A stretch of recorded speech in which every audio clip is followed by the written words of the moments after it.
not the news. With me tonight are Jane Lamacraft, Preet Singh, Josh Massam, Patrick Brosnahan, and I'm Jack Ledo.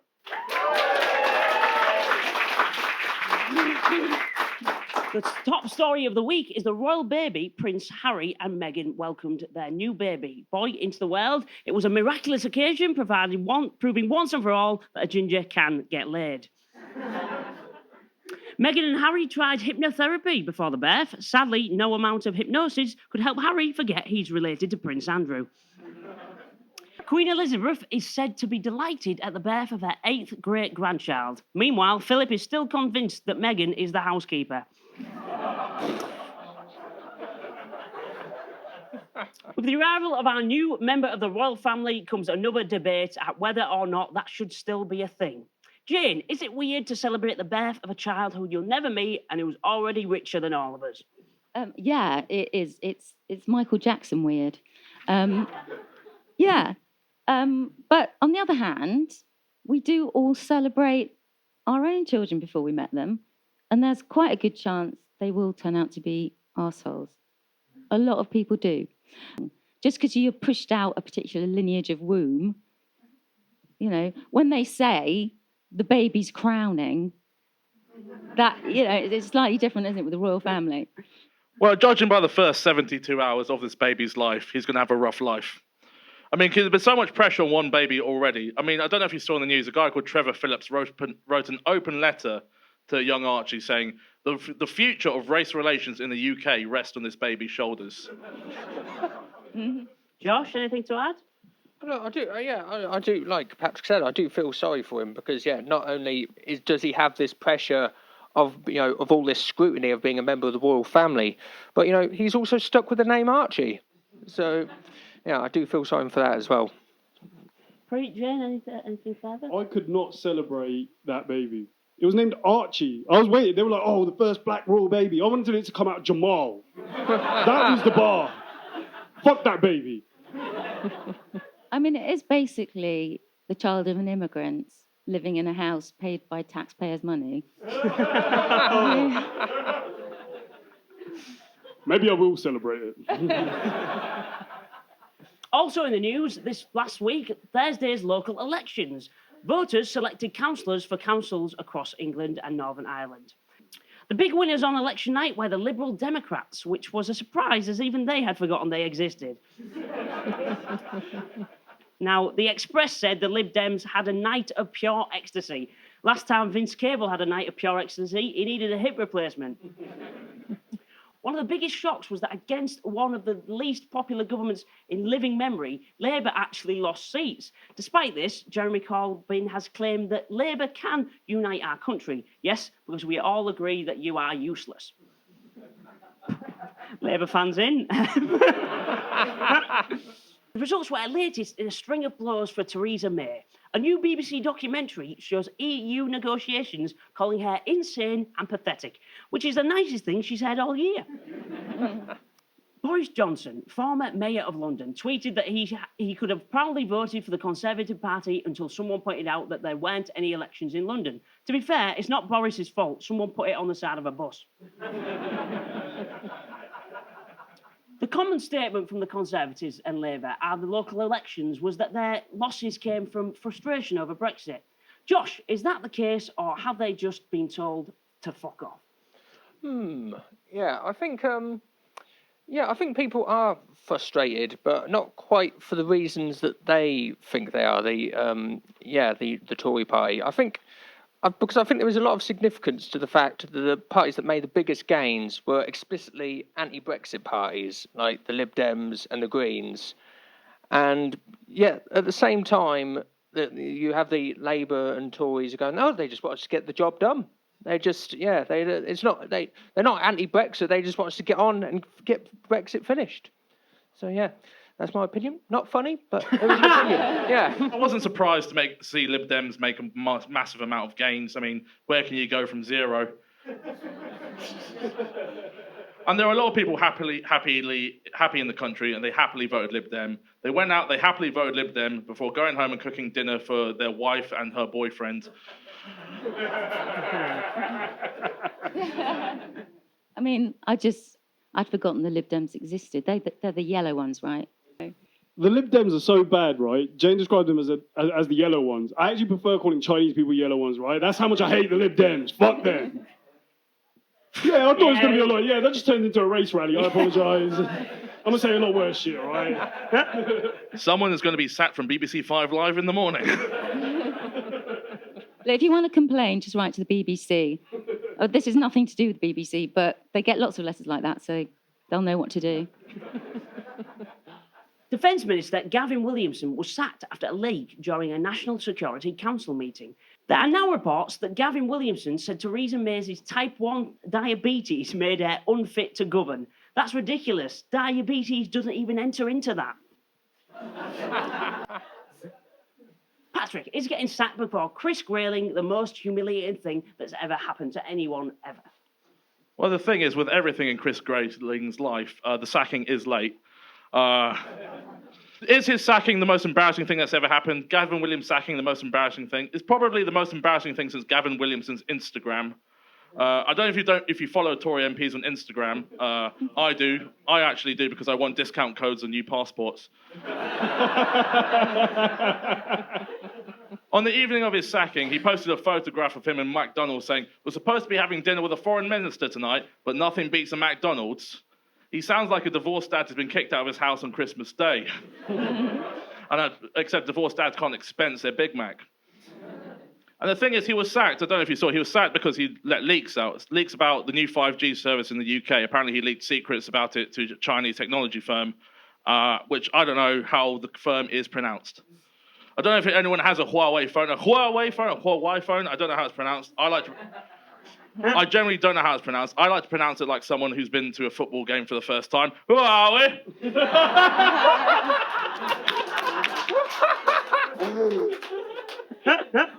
And the funny thing about Gavin Williamson and his Instagram, which I do follow, use code Williamson for 50% off blue passports,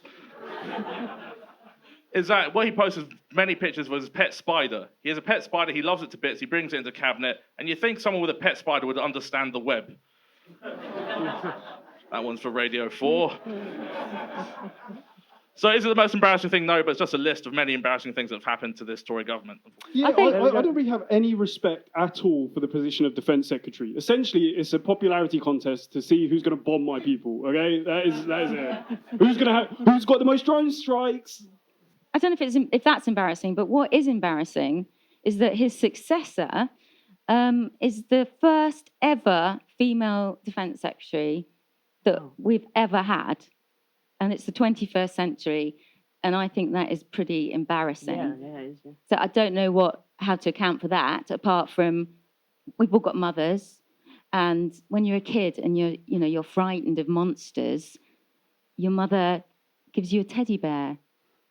I mean, that is a shit defence against a monster, isn't it? I mean, you need an army of teddy bears armed to the teeth. So maybe it's just mistrust. I agree. I mean, it's 2019, for God's sake. We should have more women calling in drone strikes. Absolutely. I'm looking forward to the Daily Mail. You remember when Theresa May actually came into power? They were doing all of these articles and stuff about what colour shoes she was wearing.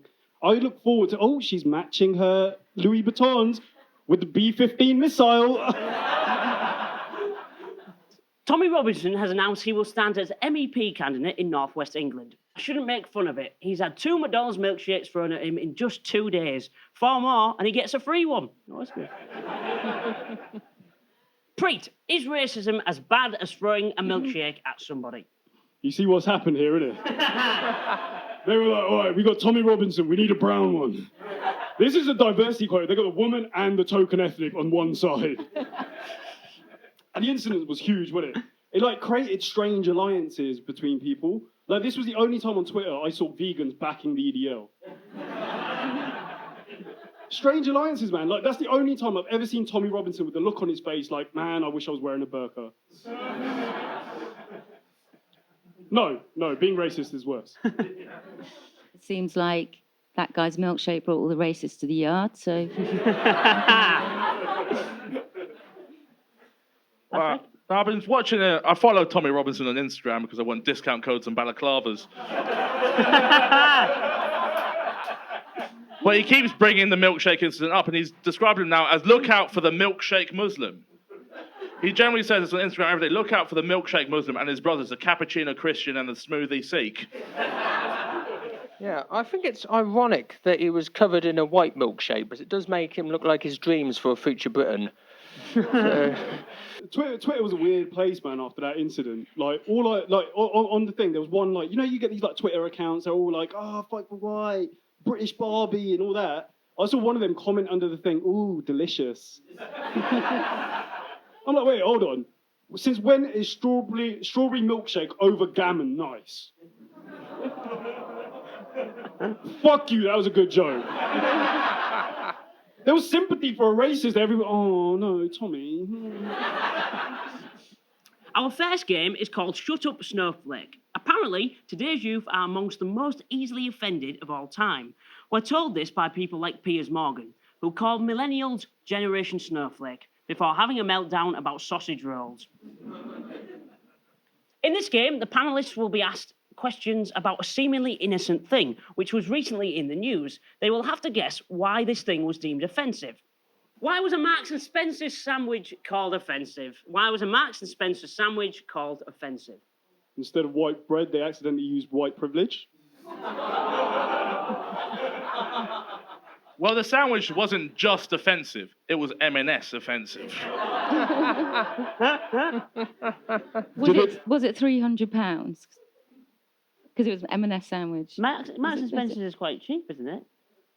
Ooh, easy money back. No. Oh, that's a little bit cheap. Did it like My white privilege only allows me to shop at Waitrose. Fuck you, Jack. in like Aldi, Tesco, Morrison's, Asda, then Marks and Spencer's, then Waitrose? Isn't that the... If second most expensive is cheap to you... It's still not that expensive. I mean, it's pretty impressive that I've made a list of the most expensive ones. I shouldn't have spent my time doing that. I should just wrote... No, I get the principle behind it. Like, £3.20 is not expensive, but compare that to £1 at Tesco. Is that how much it is at Tesco? We'll have this conversation afterwards, Jack. We're not entertaining anybody, okay?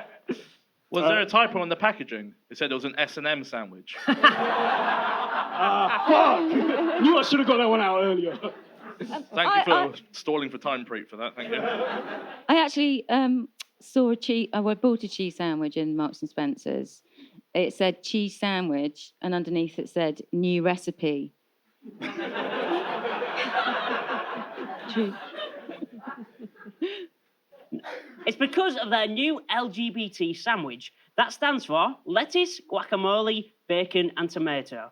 Some people felt it was trying to profit from a civil rights movement, but others thought it was inclusive and showed solidarity with the gay community. Whichever one you side with, we can all agree the most insulting thing is that it's charging £4 for a supermarket sandwich. Yeah, was it high in trans fat?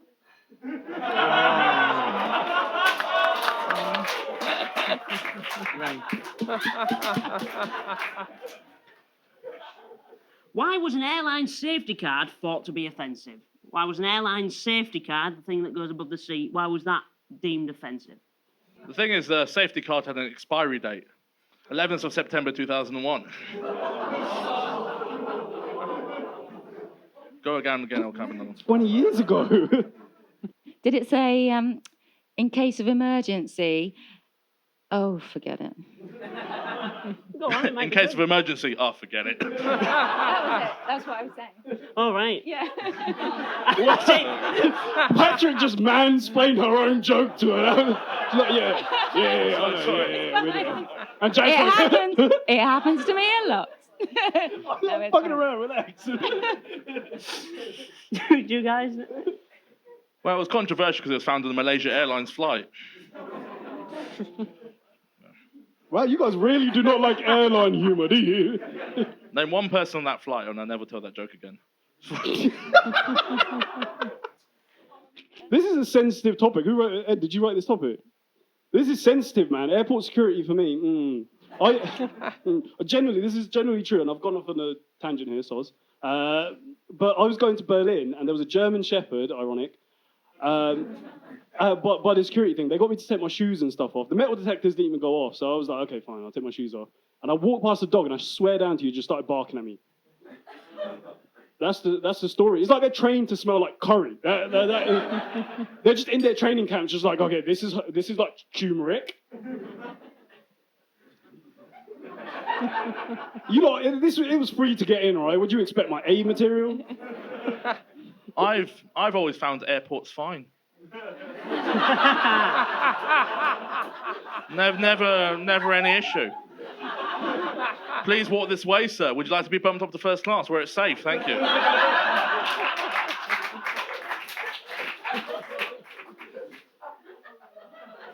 not going to lie to you. I didn't think the point where you'd side with the person who's saying would be like, oh, yes, us too. We're very funny in first class. We're very just. Yes, the airline Wizz Air was criticised recently for their safety card, which featured a woman wearing a very tight-fitting dress and showing side boob.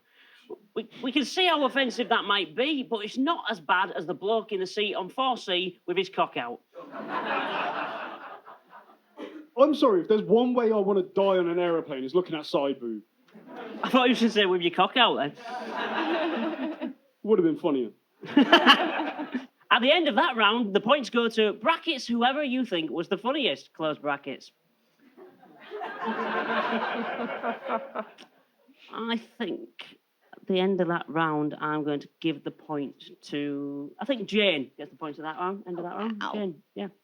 Thank you.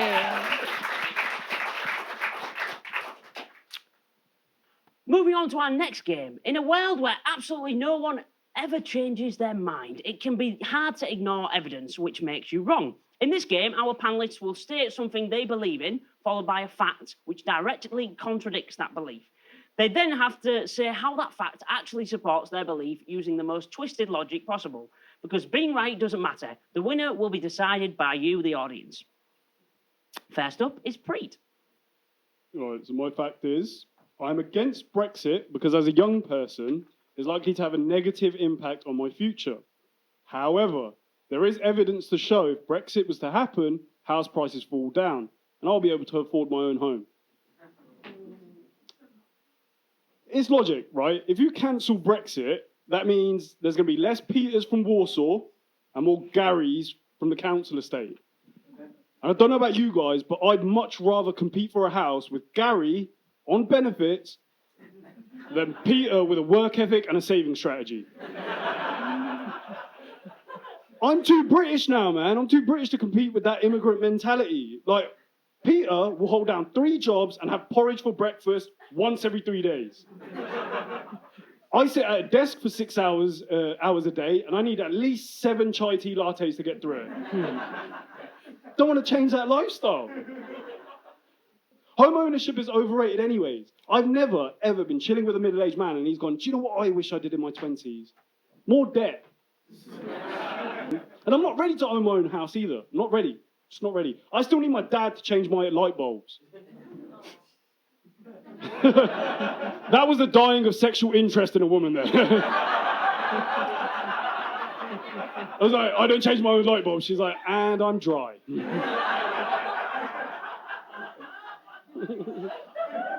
We'll end on that low. Next up, we have Josh. Yeah, I'm pro-immigration, but at the current rate, the UK population is due to increase by 400,000 people per year for the next 25 years. And, you know, but I don't think that's necessarily a bad thing, because, to be honest, guys, I hate most British people. And look, I know there's a few in tonight, but yeah, but I just can't stand most British people. I think that we need more. Yeah, we need more immigrants over here because I mean, most British people. Most of them can't even speak the language. I mean, especially the ones who complain about immigrants not being able to speak the language. They are the worst. They are the worst. So I just think we need more of them. And I think, as well, I think we need more immigrants because, I mean, British food is just so boring. I mean, I like Yorkshire puddings, I like sausage and mash, I like all that. But if we didn't have immigrants, we wouldn't have takeaways. You wouldn't have Chinese. Wouldn't have Indians. Wouldn't have stuff like that. I think it's just essential. What else are you going to have after a night out? There we go. Yeah. After that tremendous fact twisting, it's time for the audience to pick the winner. If you think Preet and Jane won, give us a cheer.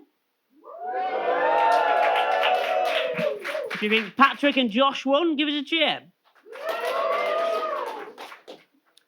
And the winner of that round is Preet and Jane.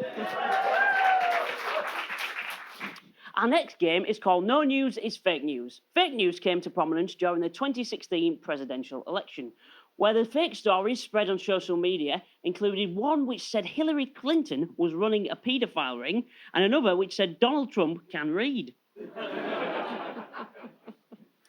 It can be hard to tell the difference between a real story and a fake one, which is exactly what our panellists have to do now.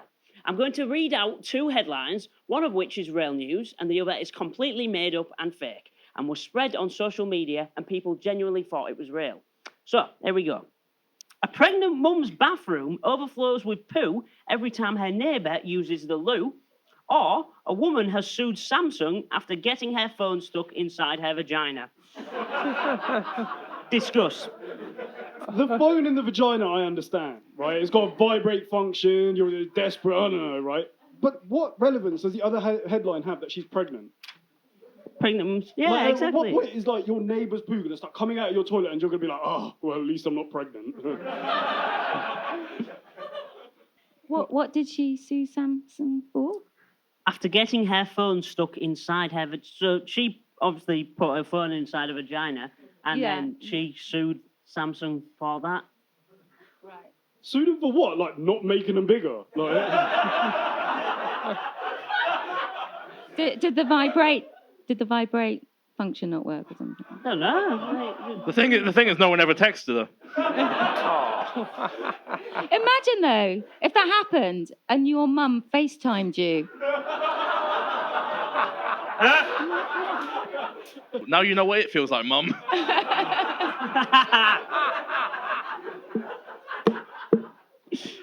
When Jack said the thing about the bathroom overflowing with poo, did anyone else think of that scene from The Shape of Water? Except water, it's just loads of shit. So, yeah, there we go. I watch movies. So, what do you think? Final answer? I've got to go Samsung phone. Samsung phone. What do you think? toilet shit, baby. Toilet shit, baby. Okay. Are you okay with that, Jane? Yeah. Yeah? Are you okay with that, Josh? Yeah. Okay, the answer is actually the overflowing bathroom. Oh. The story that a woman has sued Samsung after getting her phone stuck inside her vagina is not true. However, it is what you'll all be thinking about next time you have to leave a voicemail. Two altar boys have been arrested after stuffing an incense burner with cannabis. Or doctors urge women to stop putting garlic in their vaginas. A lot of vaginas in this round. It's nice. It's nice that the altar boys are finally the ones doing the stuffing. Can you imagine two old boys talking? Oh, you'll never guess what I did, man. I put cannabis in an incense burner. What'd you do? You don't want to know what happened to me, man. Look, with the increased scrutiny on the Catholic Church, right, the priests have got to get their high somehow. I find that one hard to believe because if you were a young, quiet altar boy, would you really waste your cannabis doing that? You wouldn't, would you? I've been an altar boy. Yeah. Anything to forget.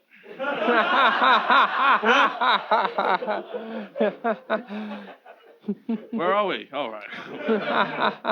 Yeah, I really hope it is true because I just want the altar boy story because I just want to see what that mass was like afterwards. You know, just the communion wafer would just be gone in minutes. Yeah, yeah. I think the congregation would be like, "Oh my God, that was so weird. There was a man in a frock, and then he rang some bells. Did you see what I was seeing?"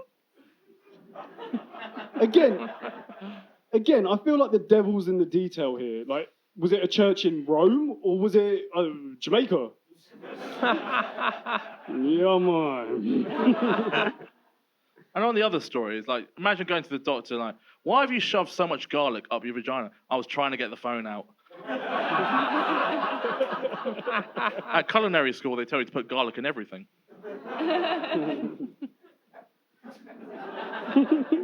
The real story out of them two is garlicky vaginas. Yes, doctors have had to advise women not to put cloves of garlic up their vaginas after some misleading advice spread online that it can help treat yeast infections. It won't do that, but if you add some olive oil, you can make a salad dressing.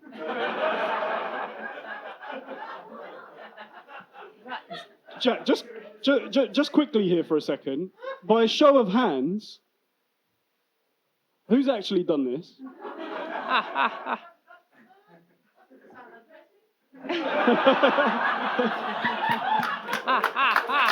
Ed, get another chair.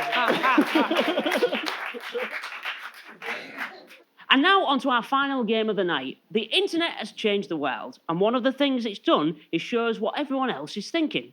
For this game, we've typed in the first half of a question involving a political figure into Google and seen what the other internet users have previously searched for. For example, if you type in "Can Barack Obama," it comes up with "Can Barack Obama sing?" Our panellists have to guess what questions others have asked. So, was Jeremy Corbyn ... The result of a sexual union between a human and a wrinkly jumper. Was Jeremy Corbyn Masturbating over a picture of Hamas. You don't know it's not true. Was Jeremy Corbyn Twinned with Milton Keynes? Was he predicted by Nostradamus? Because Nostradamus predicted that 2019 was going to be a really miserable year. And it goes right on till 2046, apparently, which is when probably Theresa May will stand down. Yeah, I don't know. What does he know? He's fucking dead. It's miserable for him. He also predicted that humans would develop the ability to speak to animals. But, like, we can already speak to animals. They just can't understand us. It's like such a rubbish prediction. Go on a night out. Go on a night out up north. I've spoken to a few animals. Oh. fucking northern crowding, mate? Yeah. Fucking watch yourself. Guess who's not won this round? Jeremy Corbyn. Was Jeremy Corbyn The common ancestor of all secondary school geography teachers.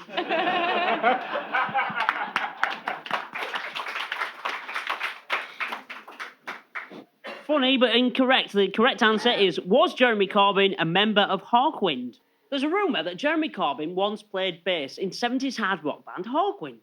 Over the years, Hawkwind have had over 40 members, which is a lot, but not as many as Jeremy Corbyn's Shadow Cabinet. And with that, we've come to the end of the show. The winners of the show are Preet and Jane.